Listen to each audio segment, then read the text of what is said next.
Nous sommes avec Tugan Sokhiev. Tugan Sokhiev, vous avez renouvelé en fait votre confiance avec la ville de Toulouse pour une durée de 3 ans.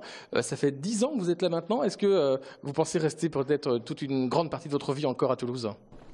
Je ne sais pas si c'est une grande partie de ma vie, mais c'est déjà 10 ans. Ça, c'est quand même, pour chef d'orchestre, c'est une signe très forte. Ça veut dire, moi je suis très très content avec l'orchestre, avec Toulouse, avec le public qui vient au concert. Le développement d'orchestre qu'on a eu pendant dernière période, là, c'est incroyable. Le rayonnement, l'attractivité de nouvelles publics, c'est incroyable, vraiment, ce qui se passe aujourd'hui. C'est pour ça que je suis très content, continue à être toulousain, Ouais. Habiter ici, travailler avec cette bel orchestre et continue notre aventure musicale. Alors vous disiez que vous aviez des amis chefs d'orchestre dans le monde entier. Alors est-ce qu'ils sont jaloux parce que vous êtes à Toulouse ou est-ce qu'ils se demandent pourquoi vous êtes à Toulouse? Non, mais il a deux en fait. Ouais. Il a quelqu'un qui est très très jaloux. Il a notre formation symphonique en France qui rêve d'avoir la même chose qu'à Toulouse. Et c'est unique. Ce qui se passe aujourd'hui à Toulouse, ça existe qu'à Toulouse. C'est incroyable parce qu'avec aujourd'hui l'État finance. L'ambiance finance pas très très facile, mais quand même on a trouvé le moyen pour soutenir cet orchestre et parce que on ne parle pas que l'orchestre, c'est jeune public, c'est beaucoup de projets pédagogiques, c'est rayonnement, c'est vraiment image de Toulouse. On est mascotte de Toulouse ailleurs. Ouais. Justement, alors vous êtes aussi plusieurs casquettes. Vous êtes à Berlin, je crois. Vous avez. Alors qu'est-ce que vous faites là-bas d'ailleurs à Berlin? Mais à Berlin, je suis aussi directeur musical de l'orchestre à Berlin jusqu'à 2016. Je continue encore un an et c'est fini. Et depuis 2014, je dirige aussi le fameux théâtre Bolchoï à Moscou. Alors vous êtes quelqu'un qui doit être toujours dans un avion ou dans un train.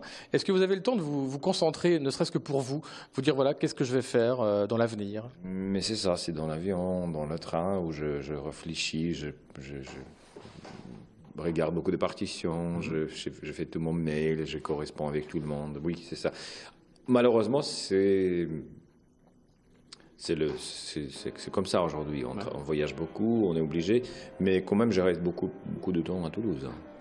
Est-ce que d'ailleurs, la saison 2015-2016 va être bientôt dévoilée. Est-ce qu'on peut donner des thématiques? Est-ce qu'il y a des compositeurs que vous allez jouer, que vous avez rarement joué, ou est-ce qu'il y a des choses qui reviennent d'année en année? On va continuer sur toujours musique française. On va continuer de faire découvrir de jeunes musiciens, jeunes talents, musique qu'on n'a jamais entendue. Il a toujours surpris. Donc, on verra. Est-ce qu'au-delà de ça, vous avez, un groupe très soudé? On vous a vu travailler avec les flûtistes, avec les contrebasses, avec les violons. Est-ce que c'est un orchestre, c'est un ensemble, ou est-ce qu'il s'est composé de plusieurs parties qu'il faut bien connaître? L'orchestre, il s'est composé de beaucoup de groupes. D'abord la corde et l'harmonie, et l'instrument de petite harmonie avant, cuivre, mais finalement c'est le travail ensemble, de groupes collectifs. Donc c'est difficile. Il faut travailler avec les groupes séparément et après ensemble. Est-ce qu'on peut reconnaître, rien qu'à l'oreille, on se dit tiens, c'est Tugan Sokhiev qui dirige l'orchestre? Qu'est-ce qui pourrait nous faire qu'on reconnaîtrait ça? Je ne sais pas. Et ça, il faut poser question au public, pas moi. Vous êtes beaucoup plus pointilleux peut-être? Vous êtes sur les attaques? Ça dépend de répertoire. Ça dépend maintenant, par exemple, on est dans la force du théâtre du Capitole, on prépare le fiançailles au couvent, ça c'est l'opéra, c'est les répertoires lyriques, là il faut diriger différemment qu'à la Logra, le répertoire symphonique, donc ça dépend. Alors se pose la question du futur auditorium à Toulouse. Je sais que vous avez vu dans le monde entier différents auditoriums, là on parle éventuellement à la prison Saint-Michel d'un auditorium. Vous avez envie d'être inclus dans le projet si ça se fait? Mais d'abord, je suis très content que le même sujet déjà abordé aujourd'hui à Toulouse et Jean-Luc Moudin a déjà commencé cette étude, il a commencé ses projets et je pense que ça c'est quelque chose qui va vraiment installer Toulouse sur le plan culturel de l'Europe parce qu'aujourd'hui avoir une salle d'auditorium comme ça c'est quelque chose de très très spécial. Je rêve de cet auditorium et